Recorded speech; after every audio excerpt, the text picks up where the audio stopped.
Philippe Juvin, bonjour. Bonjour. Dites-moi, on est en train d'enregistrer ce magazine du Grand Régional ici en direct. C'est la dernière étape de Hunter, ici à La Roche-sur-Yon. Ce sera le fil rouge, hein, on l'a deviné de cette émission. Vous êtes référent hein, cette année encore? Et oui, référent depuis plus de 15 ans maintenant, parce que personne ne se presse pour prendre la place. Alors dites-moi, première question concernant ce circuit Hunter.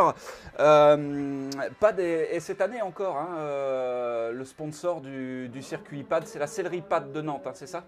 Oui, c'est la sellerie PAD, c'est plus qu'une histoire de partenariat, c'est une longue histoire d'amitié avec la responsable Gaëlle. Oui.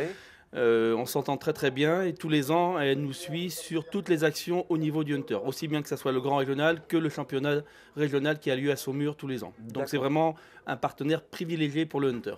Ok. Vous le savez, ce mois-ci, il y avait également du saut d'obstacle. On va parler un petit peu de saut d'obstacle. Je vous propose de regarder le sujet saut d'obstacle, puisqu'il y avait une étape, c'était du côté du Mans. On va retrouver l'interview de Simon Collat, hein, l'organisateur de cette étape. Ah, on est très content de la fréquentation. C'est vrai que là, on se retrouve à plus de 400 cavaliers sur 2 jours. Donc, ça nous permet de faire 2 belles journées de concours. Et puis, avec un très très bon niveau surtout. Donc, très intéressant pour nous. Le Grand Régional, c'est avant tout un label. Donc, permettre de dire aux cavaliers, c'est un concours avec une grande qualité. Donc,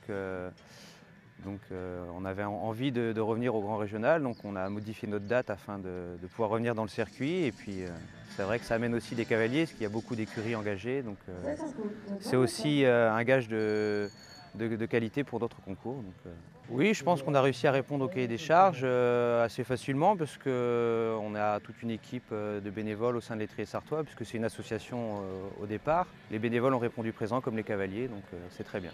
À ce coup-ci, plus d'interruption. On a modifié notre date pour avoir le Grand Régional. On gardera cette date et on se proposera de nouveau au Grand Régional en espérant encore avoir une étape. Oui.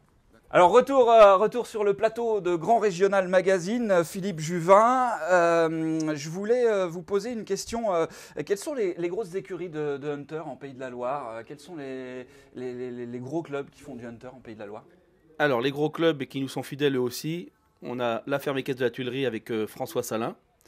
On a le nouvel espace qui s'appelle le club de la Floriane, qui s'est créé cette année à Carquefou avec Jérôme Crépin. D'accord. Et depuis cette année, Jean Tardy avec le club de Fontenay-le-Comte. Voilà les 3 grosses entités qui nous suivent cette année.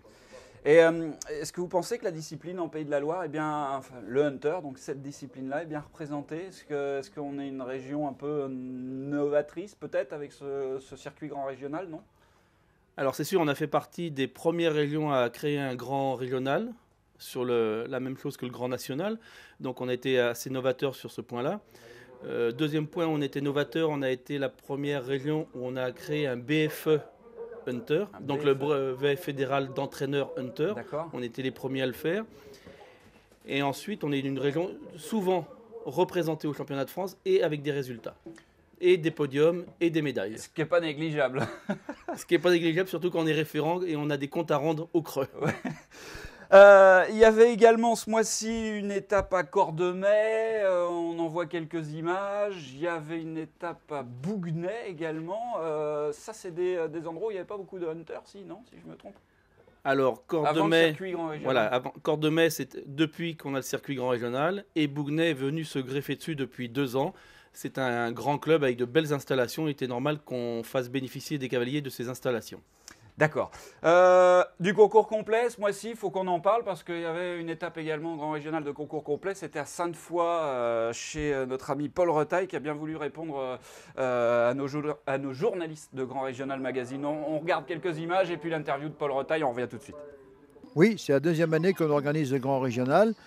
Donc, c'est une très bonne chose parce que c'est des épreuves qui sont bien doté par le Creux et le Conseil général aussi. Donc ça nous apporte moins de frais pour nous et plus de notoriété. Je pense qu'il y a au moins un tiers des cavaliers qui ne seraient pas venus si ce n'était pas le Grand Régional.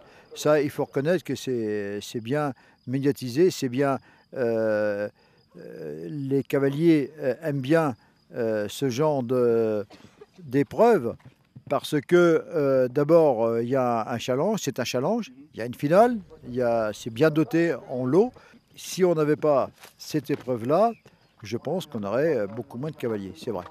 Alors le parcours, évidemment, grâce aux agriculteurs, dont Brice Verdon, pour ne pas le citer, qui nous prête 2 km de prairies exceptionnelles, on a pu assurer un joli circuit. Mathieu Grasset, lui, s'occupant de la partie technique, obstacles et tout ça. Je pense que les concurrents en pro et en jeunes chevaux, vendredi et samedi, étaient satisfaits du parcours. Voilà. Le terrain, si on l'a travaillé un peu, il était un peu dur, il était temps qu'on passe le retour, par exemple. Les cavaliers étaient à 50 ans du circuit, quoi. Il n'y a rien à dire là-dessus. S'il n'y avait pas des bénévoles comme toi, Paul. Je suis d'abord un passionné. Mais il faut des passionnés, mais il faut des bénévoles. Et au nom du comité régional, moi, je te remercie, Paul. J'ai une bonne équipe de bénévoles aussi avec moi. C'est bien. Parce que tu sais bien que seul, tu ne fais pas grand-chose.